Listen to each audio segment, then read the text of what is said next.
Buckle up, MLB fans, because today we're talking every AL/NL MVP since the year 2000. 2000, Jason Giambi and Jeff Kent.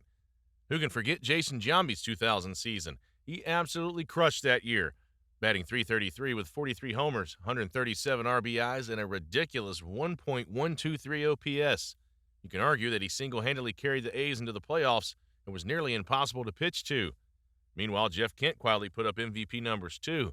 I'm talking about a .334 average, 33 home runs, and 125 RBIs. His consistency made him the Giants' engine, helping them stay in the mix all season. 2001, Ichiro Suzuki and Barry Bonds. Moving on to Ichiro Suzuki's MLB debut, and it was nothing short of wild. He hit .350, stole 56 bases, and racked up 242 hits to lead the Mariners to 116 wins. Simply put, this guy was on fire all season long, and it was an award well-deserved. Over in the NL, Barry Bonds broke baseball by slamming 73 home runs, hitting .328 and posting a jaw-dropping 1.379 OPS. It wasn't even fair. His 2001 season is still the gold standard for offensive dominance. 2002, Miguel Tejada and Barry Bonds. Now, Miguel Tejada played all 162 games and hit .308 with 34 homers and 131 RBIs. He was the heart of an A's team that won 20 straight at one point. Yeah, the Moneyball team. Barry Bonds didn't slow down either. He hit .370, knocked 46 out of the park, and had an absurd 1.381 OPS. Another year, another MVP. Nobody could stop him. 2003, Alex Rodriguez and Barry Bonds. A-Rod was stuck on a bad Rangers team, but he still led the league with 47 home runs and 118 RBIs. Scored 124 runs, too. He was just a complete offensive package. Barry Bonds also kept doing Barry Bonds things. He hit .341 with 45 bombs and a 1.28 OPS. Pitchers basically stopped throwing to him, and he still smashed. 2004, Vladimir Guerrero and Barry Bonds. Vlad Guerrero was a beast for the Angels, batting .337 with 39 homers, 126 RBIs, and 15 stolen bases. He powered the team to the playoffs and did it all with no batting gloves. As for Barry Bonds, he was on a .362 average, 45 homers, 101 RBIs, and a record 232 walks. His OPS was 1.422. Nobody's done it like him, ever. 2005, Alex Rodriguez and Albert Pujols. A-Rod took the AL MVP with a .321 average, 48 home runs, and 130 RBIs. He led in slugging, too, and was the Yankees' offensive anchor. Albert Pujols finally got his MVP in the NL by batting .330 with 41 homers and 117 RBIs. You could pencil him in for greatness every year, and 2005 was no exception. 2006, Justin Morneau and Ryan Howard. Justin Morneau came up big for the Twins, hitting .321 with 34 home runs and 130 RBIs. His clutch hitting helped Minnesota take the division. Ryan Howard was a monster in Philly. He launched 58 home runs and drove in 149 RBIs while batting .313. Nobody in baseball had more raw power that year.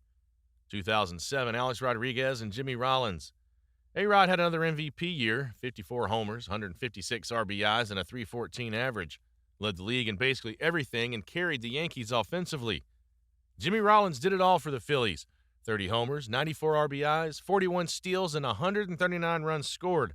His energy and consistency led Philly to the NL East crown. 2008, Dustin Pedroia and Albert Pujols. Dustin Pedroia turned into a star in 2008. He hit .326, scored 118 runs, and had 83 RBIs from the leadoff spot. The Red Sox thrived with him as their spark plug. Albert Pujols was vintage Albert again. .357 average, 37 home runs, and 116 RBIs with a 1.114 OPS. He made hitting look easy. 2009, Joe Mauer and Albert Pujols. Joe Mauer had a historic year for a catcher. Led the league with a .365 average, hit 28 home runs, and drove in 96 RBIs. He also led an OBP in slugging. Albert Pujols stayed in MVP form, hitting .327 with 47 homers and 135 RBIs. Another year, another dominant season. 2010, Josh Hamilton and Joey Votto. Josh Hamilton helped lead Texas to their first World Series by hitting .359 with 32 home runs and 100 RBIs. He also had a 1.044 OPS and crushed it in the clutch. Joey Votto put up a .324 average, 37 homers, and 113 RBIs. He helped Cincinnati win the division and become a true star. 2011, Justin Verlander and Ryan Braun. Justin Verlander didn't just win the Cy Young, he snagged MVP too. Led the league with 24 wins, a 2.40 ERA, and 250 strikeouts. Total dominance. Ryan Braun hit .332 with 33 homers, 111 RBIs, and 33 steals. His all-around game helped the Brewers win their division for the first time in decades. 2012, Miguel Cabrera and Buster Posey. Miguel Cabrera won the first Triple Crown since 1967. .330 average, 44 homers, and 139 RBIs. It was a throwback kind of season and helped Detroit reach the World Series. Buster Posey bounced back from the injury to hit .336 with 24 home runs and 103 RBIs. He guided the Giants to another title. 2013, Miguel Cabrera and Andrew McCutchen. Cabrera followed up his Triple Crown year by hitting .348 with 44 homers and 137 RBIs, leading the league in OBP and slugging. His consistency at the plate powered the Tigers' offense all season. Over in Pittsburgh, McCutchen broke the Pirates' two-decade playoff drought, batting .317 with 21 home runs and 27 stolen bases. He did everything: hit, run, field, and finally got the national recognition to match his five-tool impact. 2014, Mike Trout and Clayton Kershaw. After finishing second twice, Trout finally got his MVP with a .287 average, 36 home runs, and 111 RBIs. He led the AL in runs scored and carried the Angels to 98 wins. In the NL, Kershaw didn't just pitch well, he dominated.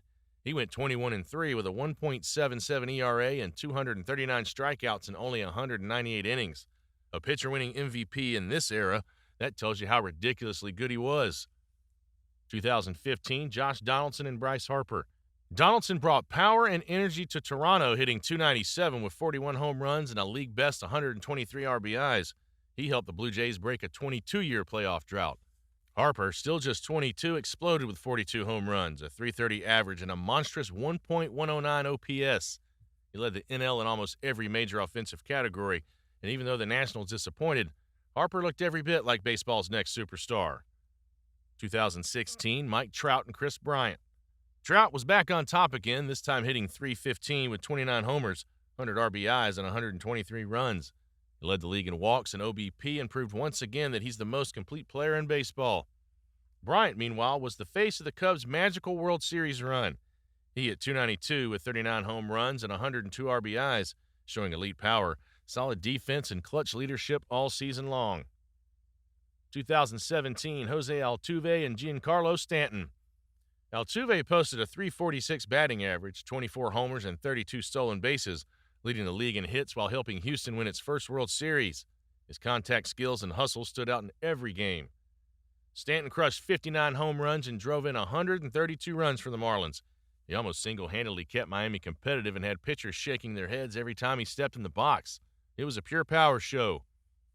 2018, Mookie Betts and Christian Yelich. Betts had a career year, batting .346 with 32 home runs, 30 steals, and over 1 OPS while playing elite defense. He was a spark plug for Boston's 108-win team and eventual World Series champs. Yelich, newly traded to Milwaukee, broke out big time. He hit .326 with 36 home runs, 110 RBIs, and 22 steals. He called fire down the stretch and led the Brewers to within a game of the pennant. 2019, Mike Trout and Cody Bellinger. Trout grabbed his third MVP by hitting .291 with 45 homers, 104 RBIs, and a league-leading .438 OBP. Injuries cut his year short, but his dominance never slowed.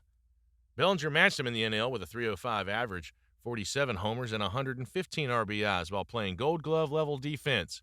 He started hot, stayed hot, anchoring the Dodgers lineup and reminding everyone why he was once the most hyped rookie in baseball. 2020, Jose Abreu and Freddie Freeman. In the COVID-shortened 60-game season, Abreu made every at-bat count. He hit .317 with 19 home runs and a league-best 60 RBIs, leading the White Sox to the playoffs. Freeman was just as sharp, batting .341 with 13 homers and 53 RBIs. He racked up 23 doubles and finished with a 1.102 OPS, becoming the steady heart and soul veteran that carried Atlanta through an unusual, chaotic season. 2021, Shohei Ohtani and Bryce Harper.